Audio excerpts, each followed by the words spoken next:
तो ये एक सैंपल के तौर पे हम लोग पेपर ले रहे हैं जिसमें आप देख सकते हो कि टाइटल है ये, ठीक है। तो ये टाइटल है explainable ensemble machine learning model for enhanced phishing URL detection, और उसके लिए एक एब्रीविएशन टाइप E2 फिश लिख दिया गया है। तो ये पूरा आप कह सकते हो कि पेपर का टाइटल है। तो इसी तरह से आपको अपने पेपर का एक टाइटल रखना होता है, और वो इस तरह से रखना होता है जो रिप्रेजेंट करे कि आपका जो पेपर है, रिसर्च पेपर है, प्रोजेक्ट है, वो किसके बारे में है, किसको फोकस करता हुआ है, वो क्लियर हो जाए आपके टाइटल से ही, ठीक है।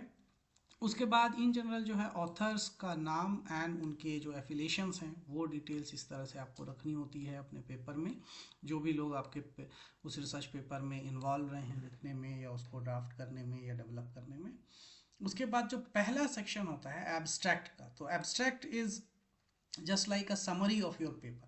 तो बेटर अप्रोच ये रहती है कि आप एब्स्ट्रैक्ट का सेक्शन जो है वो सबसे लास्ट में लिखें। जब आप अपना पूरा पेपर लिख लीजिए फिर उसकी समरी आप लिखते हैं जो एब्स्ट्रैक्ट के फॉर्म में होता है। तो इन 150 टू 200 और 250 वर्ड्स में आपने अपने पेपर को, जो भी आपने पेपर में काम किया उसको समराइज करना होता है, सो वो एब्स्ट्रैक्ट होता है। देन कीवर्ड्स का मतलब ऐसे वर्ड्स जो कहीं ना कहीं आपके उस रिसर्च पेपर के इम्पॉर्टेंट वर्ड्स हैं, सिग्निफिकेंट वर्ड्स हैं, उसको आप यहाँ पे रखते हैं, जो 4 to 5 कीवर्ड्स इन जनरल आपको रखने होते हैं।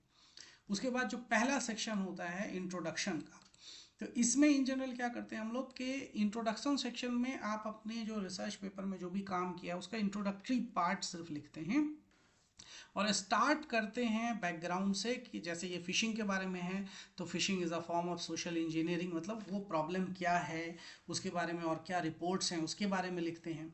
फिर आप ब्रीफली अपने काम के बारे में भी लिखते हैं कि इस पेपर में आपने कौन से मॉडल्स यूज़ किए हैं, कौन से टेक्निक्स, AI की टेक्निक्स यूज़ की गई हैं जैसे, तो उसके बारे में लिखते हैं। तो एक ब्रीफ डिस्क्रिप्शन भी 1-2 पैराग्राफ में आप अपने पेपर का जो है वो लिखते हैं, पेपर वर्क का वो 1-2 पैराग्राफ इंट्रोडक्शन सेक्शन में ही लिख देते हैं। उसके बाद आपको ज़रूर इंक्लूड करना होता है कुछ रिसर्च क्वेश्चंस, यानी कि वो क्वेश्चंस जिनको आपने आंसर करने की कोशिश की है, एड्रेस करने की कोशिश की है अपने इस रिसर्च वर्क में, तो वो रिसर्च क्वेश्चंस आपको ज़रूर इंक्लूड करने चाहिए। दूसरा, जो आपके रिजल्ट्स आए हैं उनका मेन फाइंडिंग्स सिर्फ एक पैराग्राफ में वो लिखना है, पूरा एक्सप्लेन नहीं करना है इंट्रोडक्शन में।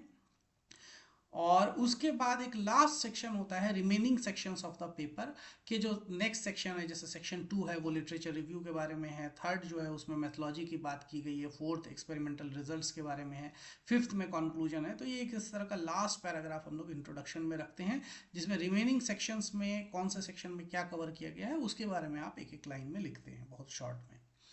उसके बाद जो दूसरा सेक्शन होता है इंपॉर्टेंट, लिटरेचर रिव्यू का। लिटरेचर रिव्यू मीन्स आप रिव्यू कर रहे हैं दूसरे जो रिसर्च पेपर्स हैं, लिटरेचर अवेलेबल है, आपके ही टॉपिक से रिलेटेड होने चाहिए, लेकिन वो सारी चीज, वो लिटरेचर जैसे दूसरे रिसर्च पेपर्स या बुक्स जो आपने पढ़ी इसी प्रॉब्लम पे, इसी तरह की जो आपने टाइटल लिया है, टॉपिक लिया है, उस पे दूसरे रिसर्च पेपर्स जो उनको पढ़ते हैं। और आप जैसे एक रिसर्च पेपर आपने पढ़ा और उसमें से ये बात जो है आप यहाँ पे कंक्लूड कर रहे हैं, तो आप उसको एक लाइन में लिखते हैं उस रिसर्च पेपर को पढ़ के, और यहाँ पे उस पेपर का रेफरेंस नंबर लिख देते हैं, यानी 3 लिखा है तो यानी रेफरेंस में आप जब जाओगे तो उस पेपर की पूरी डिटेल आपको ये 3 नंबर के रेफरेंस में मिलेगी यहाँ पे। वो पूरी डिटेल यहाँ पे होती है, आप सिर्फ उसका नंबर यहाँ पे लिख देते हो कि आपने उस 3 नंबर के रिसर्च पेपर से क्या बात ली है, वो यहाँ पे ये लाइन ली है, ठीक है, तो उसके लिए वो नंबर लिख दोगे।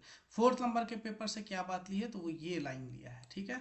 इसी तरह से 5th नंबर में क्या पेपर पढ़ के आपने क्या उसके बारे में लिखा वो यहाँ पे लिखा, तो वो नंबर यहाँ पे लिख देते हो। तो इस तरह से आप उन रेफरेंसेस को साइट करते हो with the help of number. अगर IEEE फॉर्मेट है तो आप इस तरह से इन जनरल लिखते हो।